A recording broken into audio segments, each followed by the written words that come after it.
الشيطان الرجيم بسم الله الرحمن الرحيم ما كان محمد أبا أحد من رجالكم ولكن رسول الله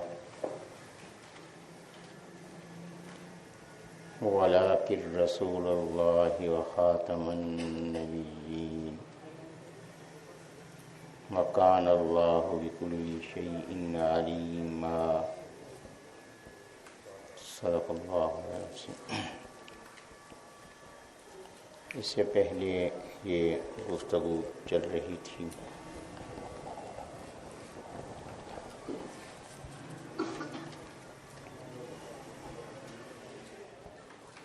کہ اللہ تبارک و تعالیٰ کا عظیم احسان ہے کہ نبی پاک صلی اللہ علیہ وسلم کی اسے ہمیں نسبت عطا فرمائے۔ نبی علیہ السلام پر نبوت کا سلسلہ مکمل ہوا ہے۔ نبی علیہ السلام کی نبوت کی خاتمیت کے حوالے سے تین بنیادی باتیں کہ یہ مرتبی ہے کہ نبی علیہ السلام مرتبے کے لحاظ سے سب سے اوپر ہیں، آخری۔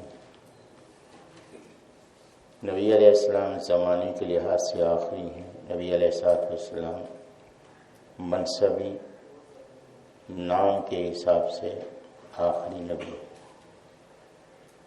منصبی نام کے لحاظ سے آخری نبی، یعنی آپ کے بعد کسی کو نبی نہیں کہا جائے گا، لیکن اس کے ساتھ معاملہ پورا نبوت والا کیا جائے گا۔ یہ نظریہ قادیانیوں کا،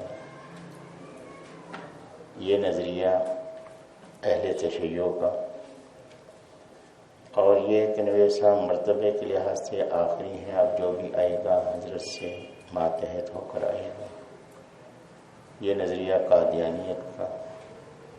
جبکہ اہل اسلام کا نظریہ یہ ہے کہ نبی پاک صلی اللہ علیہ وسلم میں یہ تینوں باتیں ہیں کہ مرتبے کے لحاظ سے بھی آخری، زمانے کے لحاظ سے بھی آخری، اور حضرت کے بعد کسی کو نبی بھی نہیں کہا جائے گا۔ اب یہ ہے کہ نبی پاک صلی اللہ علیہ وسلم خاتم النبیین ہے، جس کے معنی ہیں کہ اب آخری نبی ہے۔ تو ختم نبوت کا مفہوم کیا ہے؟ ختم نبوت کا مفہوم یہ ہے کہ آپ صلی اللہ علیہ وسلم آخری نبی اور آخری رسول ہیں۔ جب آپ کو آخری نبی کہا گیا تو آخری رسول خود بخود ہو گیا۔ کیوں؟ اس لیے کہ رسول وہی ہوگا جو پہلے نبی ہوگا۔ تو نبی علیہ السلام کے بعد کوئی بے حیثیت نبی اور رسول نہیں آئے گا۔ اب دیکھیے، میں نے جملہ عرض کیا ہے کہ نبی علیہ السلام کے بعد کوئی بے حیثیت نبی اور رسول کے نہیں آئے گا، کہ نبی اور رسول تو آئے گا، حضرت عیسیٰ علیہ السلام تشریف لائیں گے، لیکن نبی اور رسول کی حیثیت سے تشریف نہیں لائیں گے۔ تو یہ عقیدہ اس کو ذہن نشین فرمائیں گے۔ اب یہ ہے کہ نبی پاک صلی اللہ علیہ وسلم آخری نبی ہیں زمانے کے اعتبار سے بھی۔ اب اس میں یہ عقیدہ اسلام کا بنیادی عقیدہ ہے، بنیادی عقیدہ ہے، اور جو بنیادی عقائد ہیں ان کو ضروریات دین کہتے ہیں، جن کے انکار میں کفر، اس کا کوئی شک اور شبہ نہیں، قطعی اور یقینی کفر ہے۔ تو ختم نبوت کا انکار قطعی اور یقینی کفر ہے۔ اب نبی علیہ السلام جو ہیں یہ آخری نبی ہیں، اس کی دلیل کیا ہے؟ تو پہلے میں یہ عقلی دلائل پیش کر رہا ہوں، پھر اس کے بعد جو ہے قرآنی دلائل اور حدیث پاک کے دلائل عرض کروں۔ سب سے پہلی بات ہے عقلی دلائل کے اعتبار سے کہ ضرورت نبوت کے لحاظ سے کسی نبی کے آنے کی ضرورت نہیں۔ ضرورت نبوت آپ نے نوٹ فرمائی ہے کہ نبوت کی ضرورت کیا ہے، اس حساب سے کسی کی ضرورت نہیں۔ کیوں؟ پہلی بات یہ ہے کہ پیغام موجود ہو۔ نبی تشریف لاتے ہیں، نبی کی ضرورت کب پڑتی ہے؟ جب پیغام مٹ جائے۔ پیغام مٹ جائے تو پھر اس لیے نبی کی ضرورت ہوتی ہے کہ اللہ کا پیغام پہنچا، تو پیغام موجود ہے۔ پیغام کہاں موجود ہے؟ پیغام قرآن مجید کے اندر موجود ہے، پیغام حدیث پاک کے اندر موجود ہے۔ تو قرآن اور حدیث کے اندر پیغام موجود ہے۔ اب حدیث پاک کے اندر پیغام کیسے موجود ہے؟ حدیث پاک مختلف اقسام کی ہے، جن میں ایک قسم ہے جس کو حدیث قدسی کہتے ہیں، کہ نبی علیہ السلام ایک بات بیان فرما رہے ہیں اللہ تعالیٰ کے حوالے سے۔ ایک حدیث مرفوع ہے جس میں نبی علیہ السلام ایک بات بیان فرما رہے ہیں اللہ کے حوالے کے بغیر۔ اب یہ حدیث جو اللہ سے نسبت رکھنے والی ہے یہ دو قسم ہے۔ ایک ہے نبی علیہ السلام اس کو اللہ کی نسبت سے بیان کر رہے ہیں کہ اللہ نے یہ فرمایا یا اللہ نے اس کرنے کا حکم دیا۔ دوسری حدیث وہ ہے جس میں نبی علیہ السلام نے اللہ کا حوالہ نہیں دیا، اللہ کے حوالے کے بغیر بیان فرما رہے ہیں۔ تو یہ دو صورتیں ہیں کہ جن سے بات معلوم ہو رہی ہے کہ اللہ کا پیغام موجود ہے۔ کہاں موجود ہے؟ حدیث میں موجود ہے، قرآن میں موجود ہے۔ اب قرآن تو اللہ کا پیغام ہے، حدیث بھی اللہ کا پیغام ہے۔ جی آئیے قرآن سے پوچھتے، وما ينطق عن الهوى ان هو الا وحی یوحی، کہ نبی علیہ السلام اپنی مرضی سے کوئی بات نہیں فرماتے۔ حضرت جو بھی نطق فرماتے ہیں، گفتگو فرماتے ہیں، وہ وحی ہے جس کو حضرت اپنے الفاظ کے اندر بیان فرماتے ہیں۔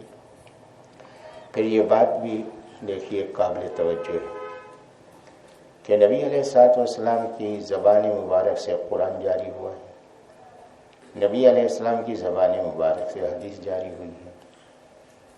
حدیث انتہائی فصیح و بلیغ کلام ہے۔ آج بھی امریکہ کی یونیورسٹی میں عربی زبان کے نصاب میں حدیث پاک کا مجموعہ شامل کیا گیا ہے عربی زبان کی فصاحت و بلاغت کے لیے۔ لیکن جو بات میں اس وقت عرض کر رہا ہوں، حدیث پاک کی فصاحت و بلاغت کے باوجود اگر آپ اس کا قرآن سے تقابل کریں تو یہ فصاحت و بلاغت قرآن کی فصاحت و بلاغت کو نہیں پہنچتی۔ قرآن مجید کی زبان مبارک سے جاری ہوا، نبی پاک صلی اللہ علیہ وسلم کی زبان مبارک سے جاری ہوا، اور یہ حدیث مرفوع کس کی زبان سے جاری ہوئی؟ نبی اسلام کی زبان سے جاری ہوئی۔ زبان مبارک ایک ہے، فصاحت و بلاغت کا فرق ہے۔ معلوم ہو رہا ہے کہ یہ اللہ کا کلام ہے، یہ نبی اسلام کا کلام ہے۔ تو ضرورت کے لحاظ سے پیغام موجود ہے۔ جب پیغام موجود ہے تو پیغام کے لیے کسی نئے نبی کے آنے کی ضرورت نہیں ہے۔ اب یہ ہے کہ قرآن مجید جو ہے یہ محفوظ ہے، اس کی دلیل کیا ہے؟ قرآن مجید کے محفوظ ہونے کی بنیادی دلیلیں چار ہیں۔ تواتر طبقہ، تواتر طبقہ، حفاظ کی کثرت، اللہ تبارک و تعالیٰ کی ذمہ داری، نمبر 4 معجزاتی حیثیت۔ یہ چار بنیادی دلائل ہیں جس سے معلوم ہو رہا ہے کہ قرآن مجید اصل حالت میں محفوظ ہے۔ تواتر طبقہ، دیکھیے آپ انڈونیشیا چلے جائیں، آپ سعودی عرب چلے جائیں، بر اعظم آسٹریلیا چلے جائیں، بر اعظم افریقہ چلے جائیں، بر اعظم امریکہ چلے جائیں، کیا قرآن مجید کو پاکستان میں آ جائیں، انڈیا میں چلے جائیں، کیا قرآن مجید کے پڑھنے میں کوئی فرق ہے؟ لہجے کا فرق ہوگا، الفاظ کا، اصولوں کا کوئی فرق نہیں۔ اب یہ فرق نہیں ہے، اس سے ایک بات معلوم ہو رہی ہے کہ جب یہاں فرق نہیں ہے تو اس کے معنی ہے کہ جو اس سے پہلی نسل تھی اس میں فرق نہیں تھا۔ اگر اس میں فرق ہوتا تو یہ فرق آج کی نسل میں بھی ظاہر ہو جاتا۔ جب اس سے پہلی نسل میں فرق نہیں تھا تو اس سے معلوم ہوا کہ اس سے پہلی نسل میں بھی فرق نہیں تھا۔ تو اس سے بات معلوم ہوئی کہ قرآن مجید کا فرق نبی علیہ السلام کے دور سے لے کر آج تک نہیں ہے، تو اس کو تواتر طبقہ کہتے ہیں۔ دنیا کے اندر سب سے زیادہ مستحکم دلیل تواتر طبقہ ہے۔ تو تواتر طبقے سے بات معلوم ہوئی کہ قرآن مجید یہ اپنی اصل حالت میں ہے، محفوظ ہے، اس کے اندر کوئی تغیر و تبدل نہیں۔ دوسری وجہ حفاظ کی کثرت ہے۔ دیکھیے کہ نبی علیہ السلام کے دور میں حافظ بکثرت، آج کے دور میں کتنے مدارس آپ کے موجود ہیں، کتنی تعداد ہے جو حفظ کر رہی ہے. لیکن میں ایک بات عرض کرنے لگا ہوں، آپ تاریخ کا جائزہ لیں گے تو اس کی آپ تائید فرمائیں گے کہ حفاظ کے مدارس اتنے موجود ہونے کے باوجود بھی آج کے مقابلے میں پہلے حفاظ کی تعداد زیادہ تھی. جس کی ایک مثال میں عرض کر رہا ہوں. حجاج بن یوسف حکمران ہے، دنیا دار حکمران ہے، دنیا دار بادشاہ. اس کے دربار میں ایک عورت آئی. اس عورت نے آ کے یہ کہا کہ میں مظلوم ہوں، اے حجاج میری مدد کر. اگر تو میری مدد نہیں کرے گا تو اللہ تجھے ایسے مٹائے گا جیسے پہلے 15 پاروں میں اللہ نے لفظ کلّہ مٹا دیا. قرآن سورۃ لبا میں بھی، تکاثر میں بھی کلّہ کا لفظ استعمال ہو. تو اللہ تجھے ایسے مٹائے گا جیسے پہلے 15 پاروں میں اللہ نے لفظ کلّہ مٹا دیا کہ پہلے 15 پاروں میں کلّہ کا لفظ استعمال نہیں. حجاج بن یوسف نے یوں سر نیچے کیا، 10-15 منٹ یوں سر اٹھایا، کہا کہ تیری قسمت اچھی ہے، میں نے جائزہ لیا کہ 15 پاروں میں کہیں لفظ کلّہ مل جائے تو میں تیری گردن اڑا دوں، لیکن میں نے دیکھا کہ کہیں یہ لفظ موجود نہیں. اب 15 منٹ میں اس نے پورے 15 پاروں کو ایک نظر دیکھا. یہ حفظ کی پختگی کی کیفیت. تو اس دور کے اندر حفظ کی پختگی کی کیفیت یہ تھی. حجاج بن یوسف جیسا حکمران جس کے پاس وقت نہیں ہے دین کو دینے کا، وہ حافظ ہے. تو مرد تو مرد، عورت میں بھی بے شمار حافظ ہیں. اب میں ایک سوال کر رہا ہوں آپ سے، اس میں اور فرمائیں. یہ بات کہی جاتی ہے کہ جی ہمارا 12واں امام جو ہے امام مہدی، وہ اصل قرآن کو لے کر غار میں چلا گیا. اصل قرآن کو لے کر غار میں چلا گیا. کون سے سال میں گیا؟ 260 ہجری میں. نبی علیہ السلام کی وفات ہوئی. ویسا کی وفات کے بعد نبی علیہ السلام اپنی حیات مبارکہ میں کیا جہری رکعتوں میں قرآن مجید پڑھتے تھے؟ یقیناً پڑھتے تھے. خلفائے راشدین رضی اللہ عنہم پڑھتے تھے. تو قرآن مجید پڑھا جاتا تھا کس ترتیب سے؟ جو ترتیب نبی علیہ السلام نے فرمائی تھی، اس ترتیب سے قرآن پڑھا جاتا تھا.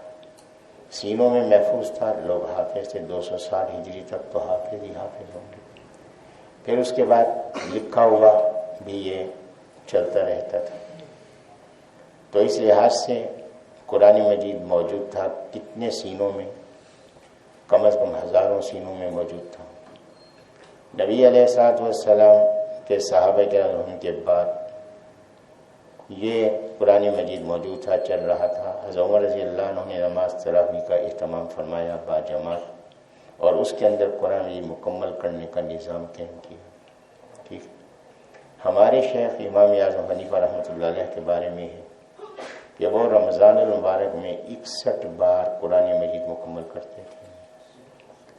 حضرت امام بخاری رحمۃ اللہ علیہ نوافل میں بھی قرآن پڑھتے تھے اور نماز تراویح میں بھی قرآن پڑھتے تھے. تو یہ معمول تھا. اور ان کی وفات ہوئی 256 ہجری میں. اور ان کا امام قرآن مجید لے کر گیا ہے کون سے سال میں؟ 260 ہجری میں. ہر طرف قرآن تھا.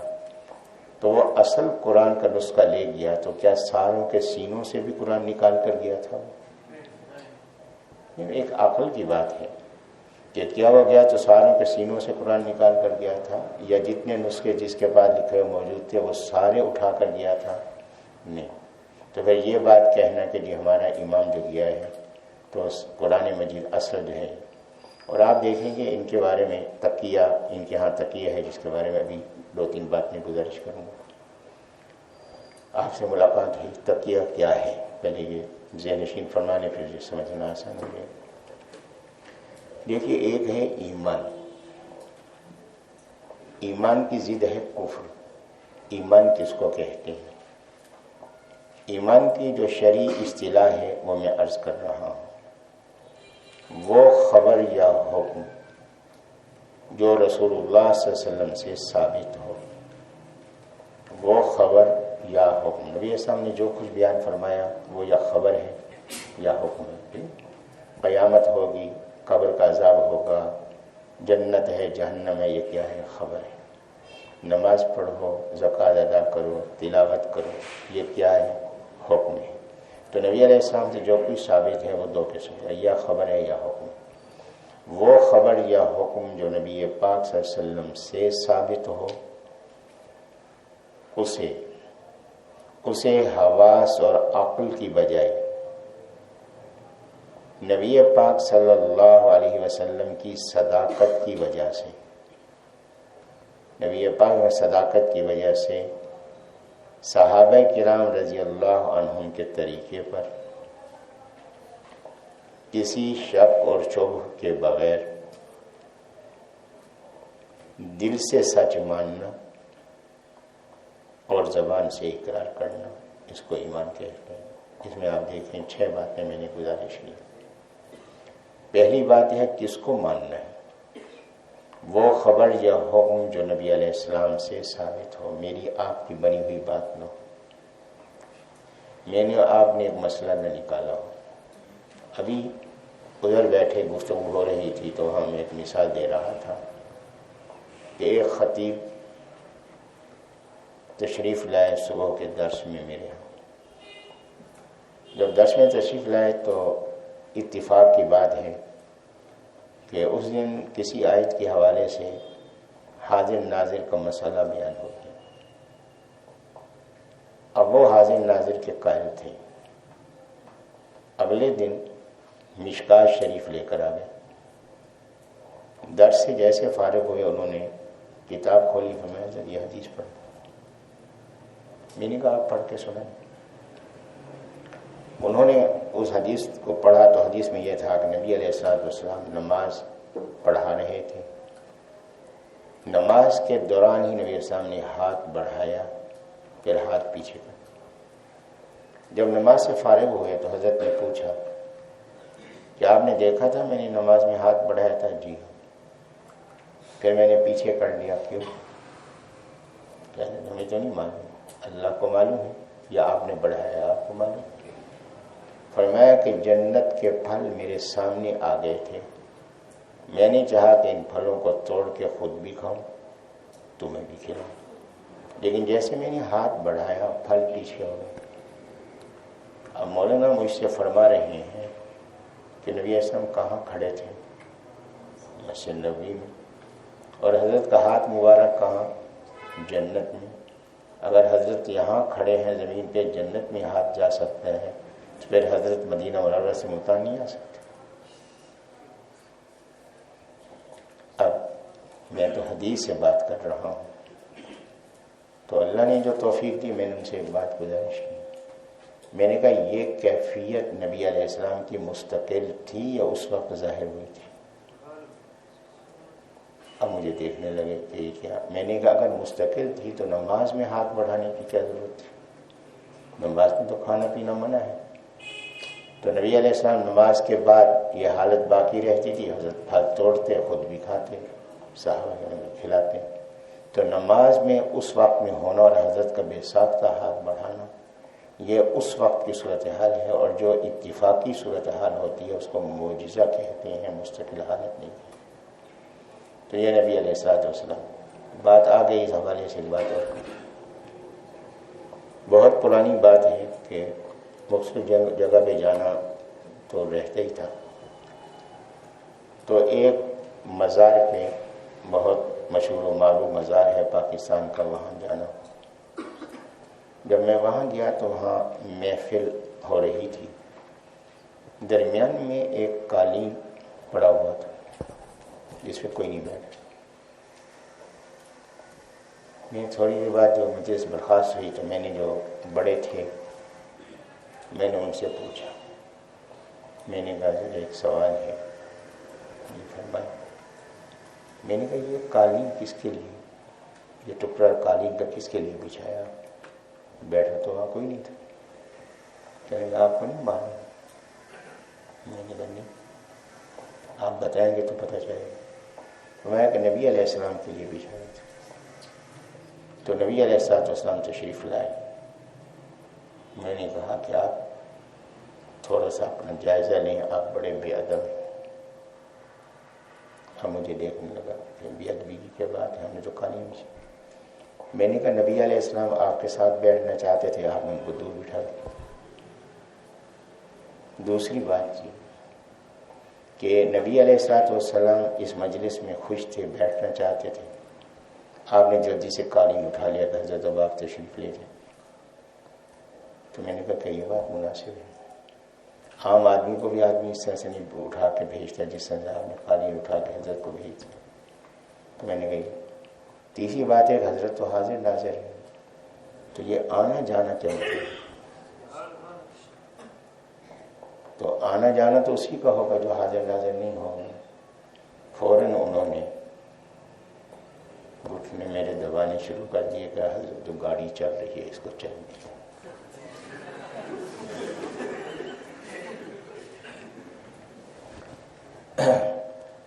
تو یہ عرض کر رہا تھا کہ قرآن مجید کی محفوظیت کے حوالے سے کہ یہ بات کہی کہ مہدی جو ہے وہ ساروں کے قرآن لے کر چلا گیا، تو اس سلسلے میں اگر آپ ان سے سوال کریں کہ یہ سارے جو حضرات کے سب کے سینوں سے نکال کر گیا، تو یہ قرآن کا سلسلہ جو ہے وہ چل رہا تھا، اور یہ مہدی جو ہے اس نے جو کارنامے سے انجام دیے ہیں وہ کیا ہے، یہ بھی انشاءاللہ آگے بات ہے۔ تو پہلی بات یہ ہے کہ قرآن مجید یہ اصل ہے، کہاں سے معلوم ہوا؟ تواتر طبقہ سے۔ دوسری بات یہ ہے قرآن مجید یہی اصل ہے، کہاں سے معلوم ہوا؟ حفاظ کی کثرت سے، کہ ہر دور میں حفاظ موجود ہیں، نماز تراویح میں پڑھا جا رہا ہے، لوگ سن رہے ہیں۔ تیسری بات یہ کہ اس کی حفاظت کی ذمہ داری کس نے لی؟ اللہ تبارک و تعالیٰ نے۔ قرآن مجید میں اللہ نے فرمایا انا نحن نزلنا الذکر وانا لہ لحافظون، انا نحن نزلنا الذکر وانا لہ لحافظون۔ اب یہاں جو قابل غور بات ہے، انا نحن نزلنا القرآن وانا لہ لحافظون، انا نحن نزلنا الذکر وانا لہ لحافظون، حفاظت تو قرآن کی ہو رہی ہے، اور اللہ نے قرآن کا لفظ استعمال نہیں فرمایا، یہاں ذکر کا لفظ استعمال فرمایا۔ قرآن مجید فصاحت و بلاغت کا اعلیٰ معیاری نمونہ ہے، کوئی لفظ ایسا نہیں جو فصاحت و بلاغت کے خلاف استعمال ہو۔ ہر لفظ کے اندر کوئی نہ کوئی معنویت ہے کہ یہاں جو لفظ استعمال ہے اس کی معنویت کیا ہے۔ ذکر نصیحت کو کہتے ہیں، نصیحت محفوظ ہوگی جب چار چیزیں محفوظ ہوں، الفاظ محفوظ ہوں، الفاظ کی وضاحت محفوظ ہو، الفاظ کا مفہوم اور اس کی مراد محفوظ ہو،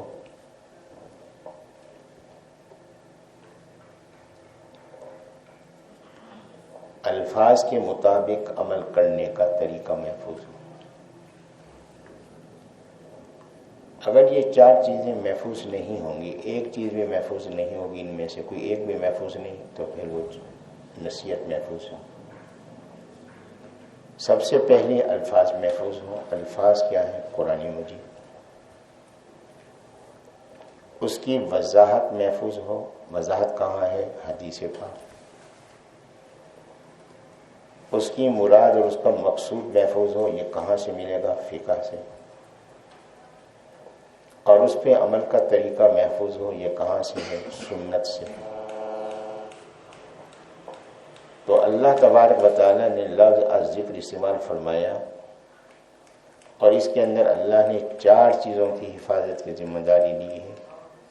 قرآن کی حفاظت کی ذمہ داری، حدیث کی، سنت کی اور فقہ کی۔ ان چاروں کے مخالفین قیامت تک اپنی پوری کوشش کر لیں ان چاروں میں سے کسی کو مٹانا کسی کے بس کی بات نہیں۔ تو اللہ تعالیٰ نے یہاں الذکر کا لفظ جو ہے وہ استعمال فرمایا ہے۔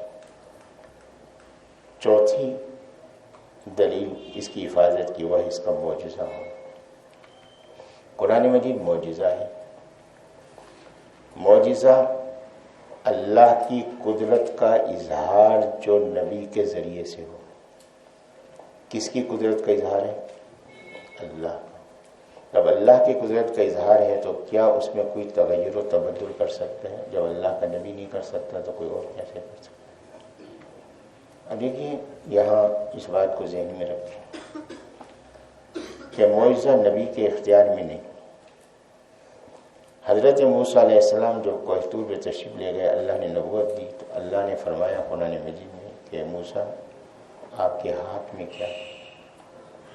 موسیٰ علیہ السلام نے اس کو دیکھا کہ اللہ یہ لاٹھی ہے، میں اس سے کام لیتا ہوں اپنے بکریوں کے لیے پتے وغیرہ گرانے کا، اس سے یہ کام لیتا ہوں.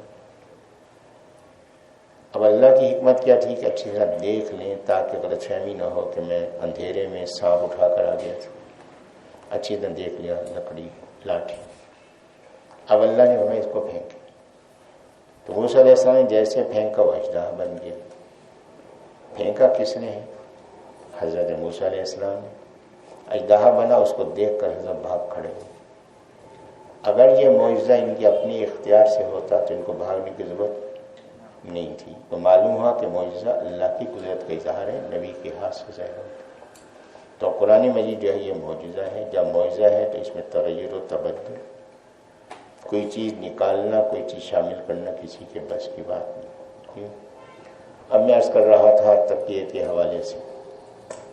تقیے کے حوالے سے یہ ہے کہ میں نے عرض کیا کہ ایمان کس کو کہتے ہیں. 6 باتیں. پہلی بات یہ ہے کہ وہ خبر یا حکم ماننا جو نبی علیہ السلام سے ثابت ہو، میری اور آپ کی بنی ہوئی بات نہ ہو. دوسری بات یہ ہے کہ کیوں ماننا ہے. میری سمجھ میں بات آ رہی ہے، میرے مشاہدے میں آ رہی ہے؟ نہیں. نبی پاک صلی اللہ علیہ وسلم کی صداقت کی وجہ سے ماننا.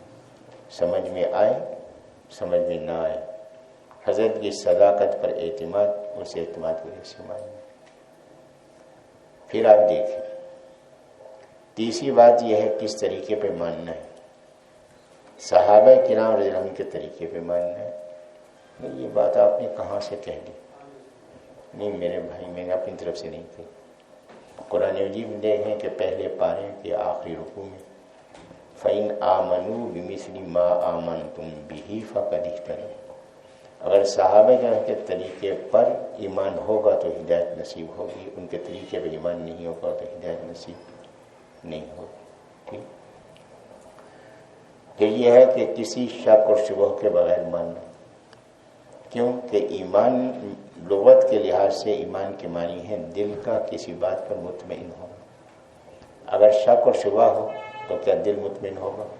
دل مطمئن نہیں ہوگا. تو کسی شک اور شبہ کے بغیر کہاں سے ماننا ہے؟ دل سے سچ ماننا ہے. تو ایمان کا محل، ایمان کی جگہ دل ہے، اور اس کا اظہار کہاں سے کرنا ہے؟ زبان سے. زبان سے اقرار کرنا. یہ 6 باتیں ہوں گی تو ایمان ہے. ایمان کی ضد ہے کفر. اب کفر آج کے دور میں کتنی قسم کا ہے اس کو ذہن نشین فرمائیں گے. سب سے پہلے کفر انکار. کفر انکار اور تکذیب. تکذیب مانی جھٹلانا. کفر انکار اور تکذیب، یہ میں نے نہیں ماننا، میں نے نہیں ماننا، واضح انکار. کفر سکوت، سین کاف باریک واو تے، سکوت خاموشی کو کہتے ہیں. کفر سکوت کیا ہے؟ نہ اقرار نہ انکار. کیسے آپ عذاب قبر کو مانتے ہیں؟ بھائی ہم تو یہاں ہیں، جائیں گے تو پتہ چل جائے گا. اب یہ کافر ہے کہ اقرار ہے نہ انکار ہے. سکوت ہے، انکار نہیں کر رہا، مخالفت بھی نہیں کر رہا، لیکن اقرار بھی نہیں کر رہا، تو یہ کافر ہوگا. اس کو کفر سکوت کہتے ہیں. تیسرا کفر ہے کفر نفاق. نون فے الف قاف نفاق. دل میں کفر ہے، زبان سے اقرار کر رہا ہے، ہاں جی میں مان. چوتھا کفر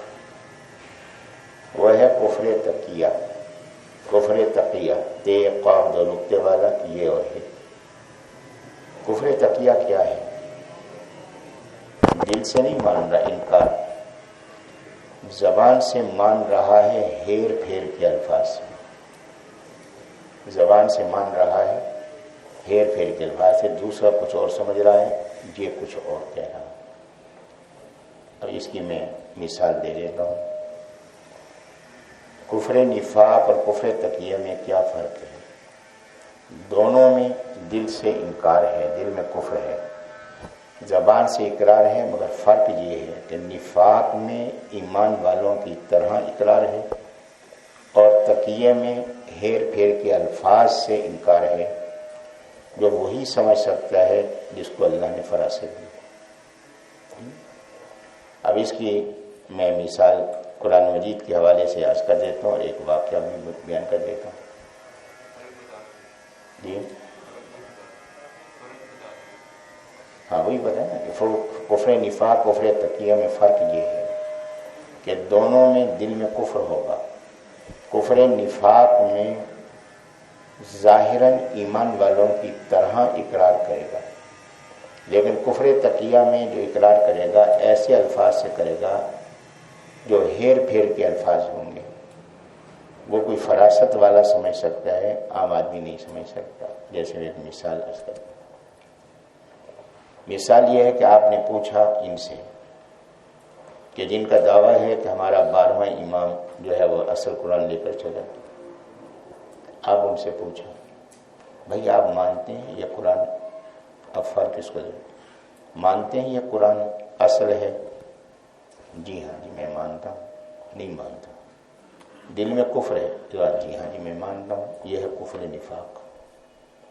آپ نے اسے کہا مانتے ہیں یہ اصل قرآن ہے؟ آپ بھی عجیب بات کرتے ہیں۔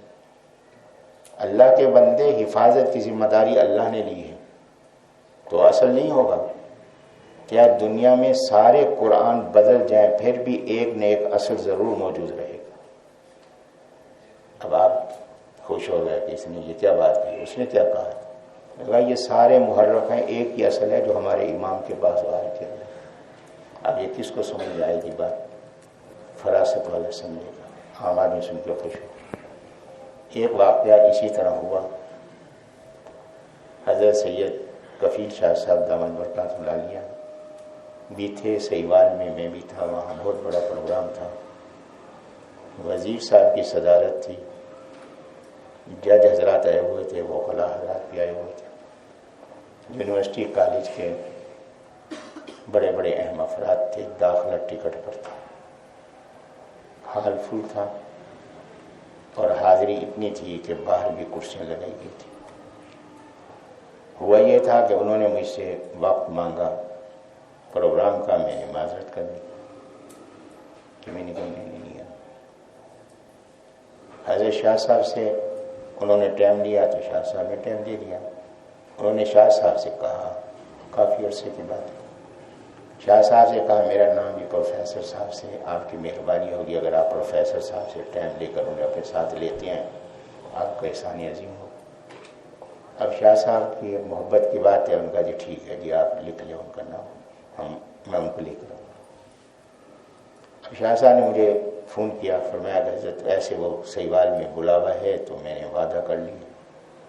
میں نے کہا حضرت آپ نے بلاوا کر لیا، میں تو انہیں انکار کر چکا تھا، میری تو یہاں مصروفیات ہیں، میں تو نہیں جا سکتا، لیکن بہرحال آپ نے وعدہ کیا ہے، اب آپ کی پیٹھ تو نہیں لگنے دینی میں سیٹنگ کرتا ہوں یہاں پہ اور سیٹنگ کر کے جاؤں گا، بس وہی بیان کے ٹائم میں جاؤں گا، پھر میں آپ کے ساتھ بھی نہیں جا سکتا، بعد میں آؤں گا اور آپ کے ساتھ واپسی بھی نہیں ہوگی، میں نے جلدی آنا ہے، میں سیٹنگ ایسی کر لی۔ ٹھیک ہے، اب وہاں پہنچے۔ جب وہاں پہنچے تو شاہ صاحب کا بیان تھا تو ان کو سوال دیا گیا تھا۔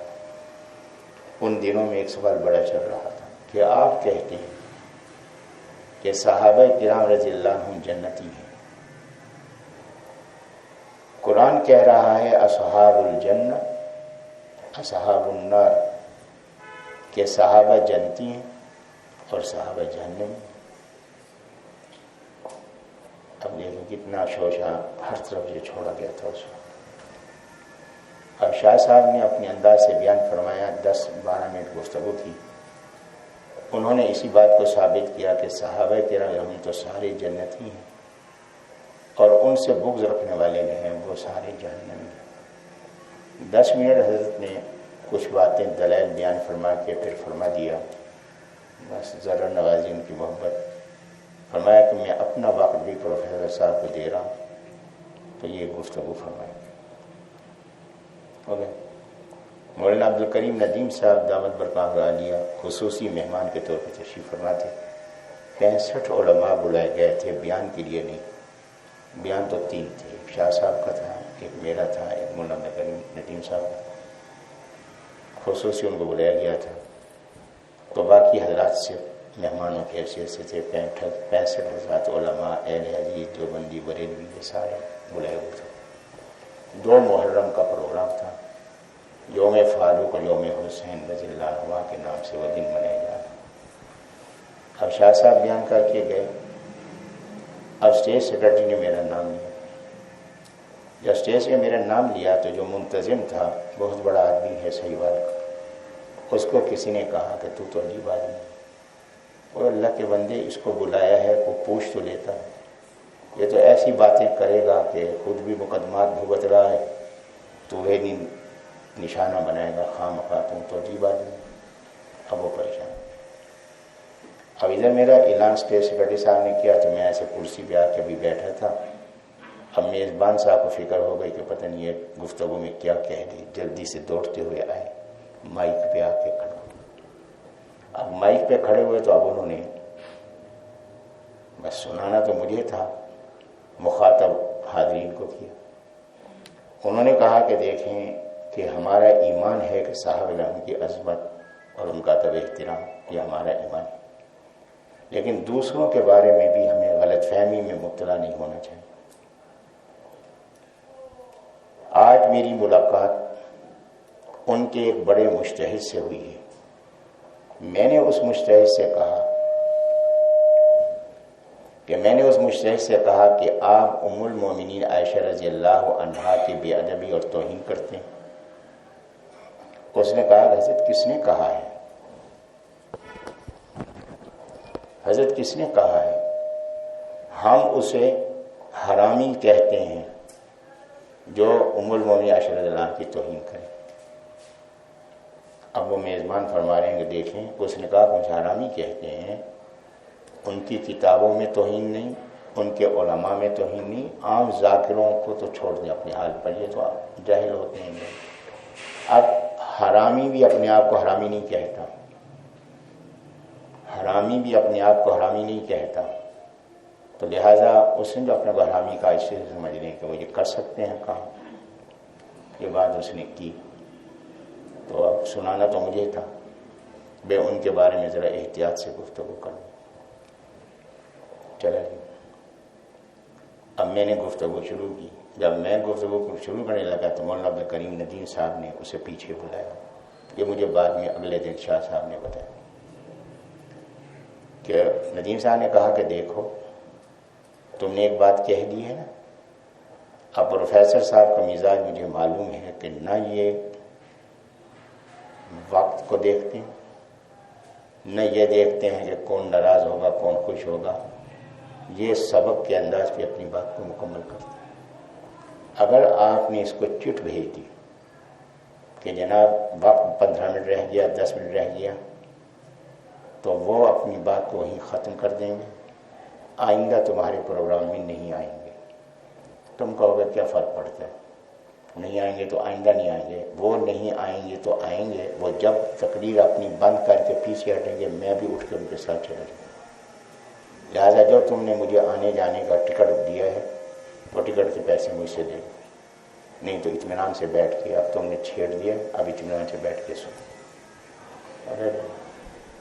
اب پہلے میں نے گفتگو شروع کی حضرت شاہ صاحب کی، میں نے کہا آپ سن رہے تھے اصحاب الجنہ اصحاب النار۔ اصحاب عربی زبان کا لفظ ہے، یہ جمع کا لفظ ہے۔ اصحاب کا واحد ہے صاحب۔ عربی زبان میں صاحب اس ساتھی کو کہتے ہیں جو کبھی جدا نہ ہو۔ تو یہ صحابہ کرام رضی اللہ عنہم یہ اصحاب الجنہ نہیں، اصحاب النار نہیں، یہ اصحاب النبی صلی اللہ علیہ وسلم ہے۔ دنیا میں نبی علیہ السلام کے طریقے سے جدا نہیں، آخرت میں نبی علیہ السلام کے جسم اطہر سے جدا نہیں ہوں گے۔ اور نبی علیہ السلام کہاں ہوں گے؟ میرا ایمان ہے، آپ کا بھی ایمان ہوگا کہ نبی علیہ السلام کا جسم اطہر نہیں، نبی علیہ السلام کے جسم اطہر کے ساتھ لگنے والی مٹی عرش عظیم سے مقدس ہے۔ تو یہ صحابہ کرام تو بہت اونچے مقام پر ہوں گے، میں اور آپ اصحاب الجنہ ہو جائیں تو یہ ہماری خوش نصیبی ہوگی۔ یہ بات بیان کر کے اب میں نے کہا میں دوسری بات، وہاں بھی میرا موضوع جو تھا جس کی وجہ سے مجھے شاہ صاحب نے حکم دیا کہ یہاں بھی وہی موضوع عقیدہ امامت کا تھا موضوع، تو میں نے کہا اپنے موضوع سے پہلے ایک بات ہوگی، دوسری بات میں عرض کر رہا ہوں۔ یہ دوسری بات جو اس وقت تعلق رکھتی ہے آپ سے وہ میں عرض کر رہا ہوں۔ میں نے کہا کہ جناب شیخ صاحب آپ نے فرمایا کہ میری ملاقات بڑے مجتہد سے، اس نے یہ الفاظ کہے، اس نے کہا کہ ہم اس کو حرامی کہتے ہیں، آپ حرامی یہی سمجھے کہ جو زنا سے پیدا ہوا ہے اس کو حرامی کہتے ہیں، اور حرامی اس کو بھی کہتے ہیں جو سور کے گوشت کو حلال سمجھ کے کھاتا ہے، اس کو بھی عرف میں حرامی کہتے ہیں۔ تو آپ حرام سمجھتے رہے کس کو؟ سور کو اور زنا کو، اور آپ کو معلوم ہے اس نے کیا کہا ہے؟ میں نے کہا اس نے کہا ہے سبحان الذی اسری بعبدہ لیلا من المسجد الحرام۔ بیت اللہ کی مسجد بھی ایسے ہی حرام ہے نا جیسے سور حرام ہے، بیت اللہ کی مسجد بھی ایسے ہی حرام ہے نا جیسے زنا حرام ہے۔ نہیں، یہاں حرام کے معنی ہے کہ انتہائی قابل احترام۔ آپ حرام کے وہ معنی لیتے رہے، وہ حرامی کہتا رہا کہ ہمارے نزدیک انتہائی قابل احترام ہے جو یہ کام کرتے ہیں۔ بس یہ بات میں نے کہی، بس اللہ نوجوانوں کو موقع دے، پورا حال وہ کلا بھی بیٹھے ہیں، جج حضرات بھی بیٹھے ہیں، سارے بیٹھے ہوئے ہیں، افسران بیٹھے ہیں، کافر کافر شیعہ، کافر کافر کافر شیعہ کافر، پورا حال کافی دیر تک گونجتا رہا۔ بہرحال اس کے بعد میں نے اپنے عقیدہ امامت میں گفتگو کی، گفتگو کر کے اٹھا تو میں نے واپس آنا تھا۔ میں جب آیا ہوں تو آگے جو میزبان تھے شیخ صاحب، وہ مجھے ملی، مصافحہ کی۔ میں نے ان سے کہا کہ جو باتیں میں نے کی ہیں ان میں کسی بات پہ میں شرمندہ نہیں ہوں، اس میں میں معذرت نہیں کر رہا ہوں، لیکن ایک بات پہ میں معذرت کر رہا ہوں کہ میں نے بار بار اپنی گفتگو میں کہا جناب شیخ صاحب توجہ کریں، جناب شیخ صاحب، اگر آپ نے اس انداز خطاب کو اپنے لیے بے ادبی سمجھا ہو تو اس کی میں معذرت چاہتا ہوں، لیکن جو باتیں میں نے کہی ہیں ان کے لیے معذرت نہیں۔ اللہ ان کو جزائے خیر دے، فوراً کہا کہ حضرت نے ہم آپ کے شکر گزار ہیں، پوری زندگی گزر گئی ہمیں تو ان باتوں کا پتہ نہیں تھا۔ ابھی وہ یہ بات مجھ سے فرما رہے تھے، جو وزیر صاحب صدارت کر رہے تھے، صدارت کی کرسی چھوڑ کے ہوا، انہوں نے ہاتھ ملایا، فرمایا کہ یہی آپ کے ممنون احسان نہیں، ہم بھی آپ کے ممنون احسان ہیں، پتہ ہی نہیں تھا۔ تو میں یہ عرض کر رہا تھا کہ دیکھیں کہ یہ ہے تقیہ۔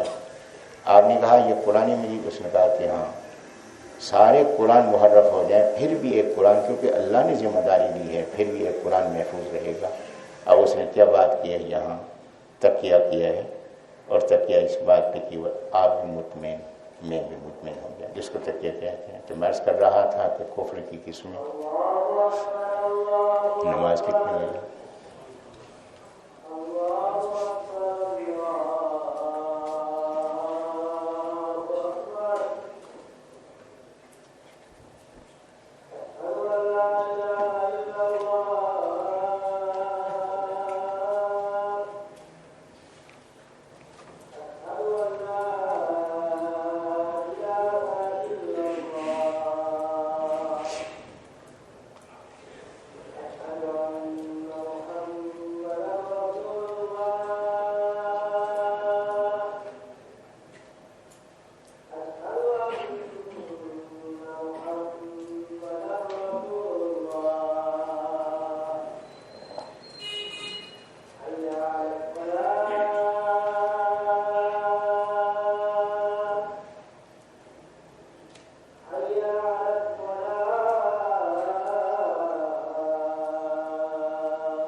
تو میں عرض کر رہا تھا کہ ایک کفر ہے انکار کا، ایک کفر ہے سکوت کا، نہ اقرار نہ انکار، ایک کفر ہے نفاق کا کہ دل میں کفر ہے، زبان سے ایمان والوں کی طرح سے اقرار کر رہا ہے، چوتھا کفر یہ ہے کہ دل میں کفر ہے، زبان سے ہیر پھیر کے انداز میں اقرار کر رہا ہے، پانچواں کفر ہے کفر الہاد، الف لام جیم کی شکل والی ہے الف، کفر الہاد۔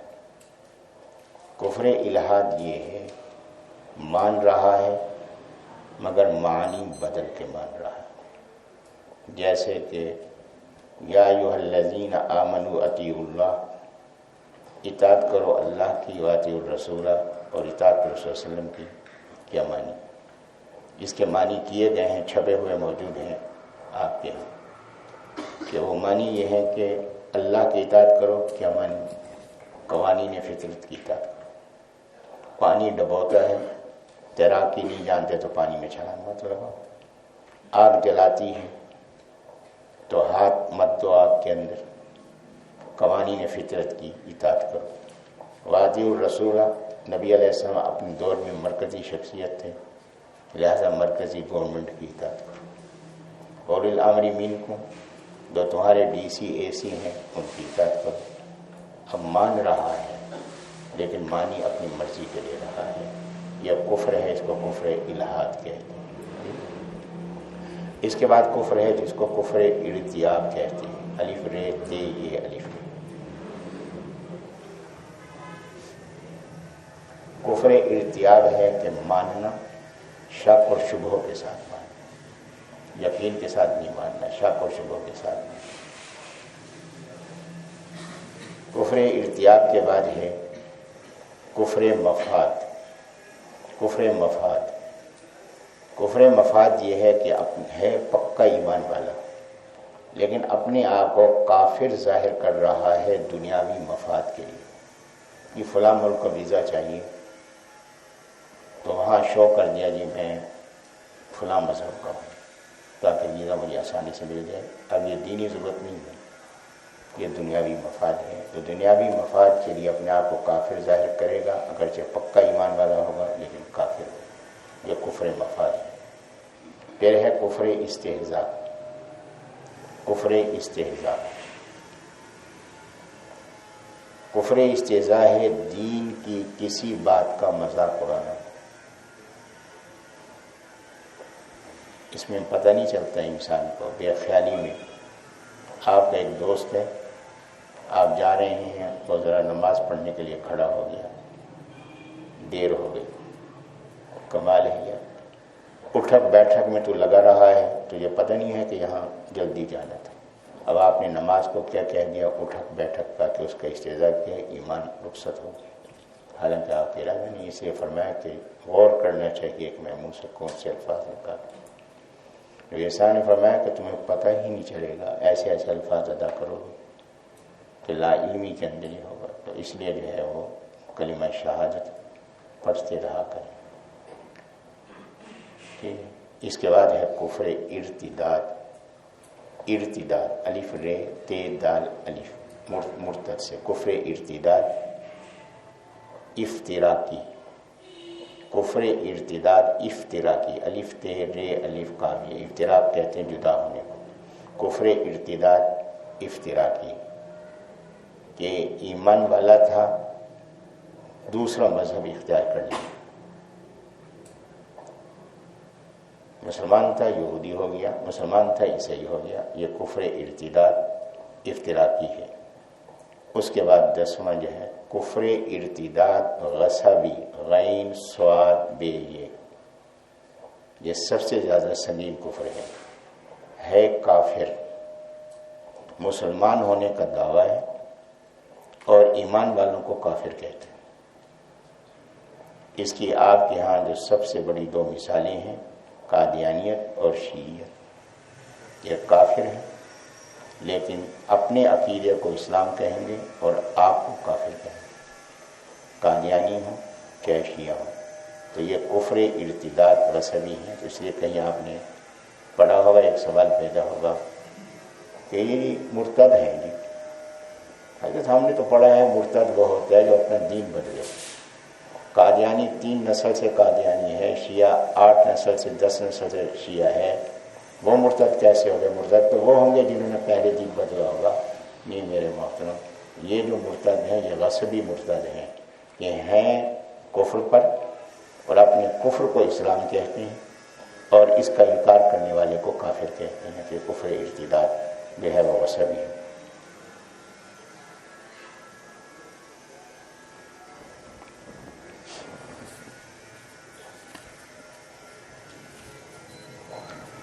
تو یہ 10 قسمیں ہیں کفر کی.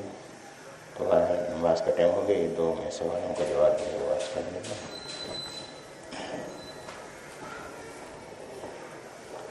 کیا حلت اور حرمت کا اختیار نبی علیہ السلام کو ہے؟ دیکھیے کہ نبی علیہ السلام کو حلت اور حرمت کا اختیار ہے یا نہیں. آئیے قرآن سے پوچھتے ہیں. وَيُحِلُّ لَهُمُ الطَّيِّبَاتِ وَيُحَرِّمُ عَلَيْهِمُ الْخَبَائِثَ. وَيُحِلُّ نبی السلام حلال کرتے ہیں لہم ان کے لیے الطیبات پاکیزہ کو. پاکیزہ تو پہلے حلال ہے، تو یہاں یحلو کے معنی حلال کرنے کے نہیں ہوں گے، حلال بیان کرنے کے ہوں گے. حلل یحلل تحلیلا کے معنی ہے حلال ہونا بیان کرنا، اور حرم یحرم تحریما کے معنی ہے حرام ہونا بیان کرنا. وَيُحِلُّ لَهُمُ الطَّيِّبَاتِ وہ حلال کرتے ہیں ان کے لیے پاکیزہ کو، کہ اللہ نے اس کو حلال کیا ہے، پاکیزہ بنایا ہے، اس کا حلال ہونا بیان کرتے ہیں. وَيُحَرِّمُ عَلَيْهِمُ الْخَبَائِثَ کہ کس کو حرام کر رہے ہیں؟ خبائث کو حرام کر رہے ہیں. جو پہلے ہی خبائث ہے، ناپاک ہے، تو اس کا ناپاک ہونا بیان کر رہے ہیں، حرام نہیں کر رہے ہیں. پھر قرآن مجید میں آگے ہیں سورۃ تحریم میں یا ایھا النبی لم تحرم ما احل اللہ لک کہ آپ اس چیز کو حرام کیسے کر سکتے ہیں جس کو اللہ نے حلال کیا ہے. تو نبی علیہ السلام حلال اور حرام ہونا بیان فرماتے ہیں، اپنی مرضی سے حلال اور حرام نہیں کرتے.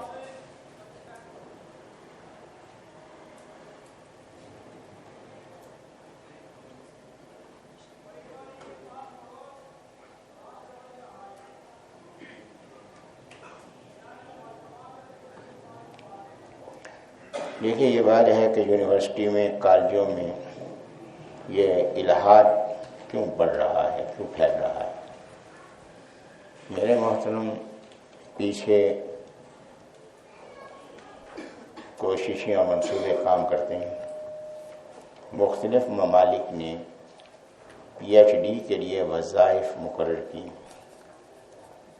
جب وظائف مقرر کی ہیں تو اپنے ہاں ان کو لے جاتے ہیں، ماحول ایسا مہیا کرتے ہیں کہ وہاں انسان بے دین ہوتا ہے. جب بے دین ہوتا ہے تو یہاں آتا ہے، تو اب پاکستان میں جس جگہ وہ ہوگا تو اس کے زیر اثر،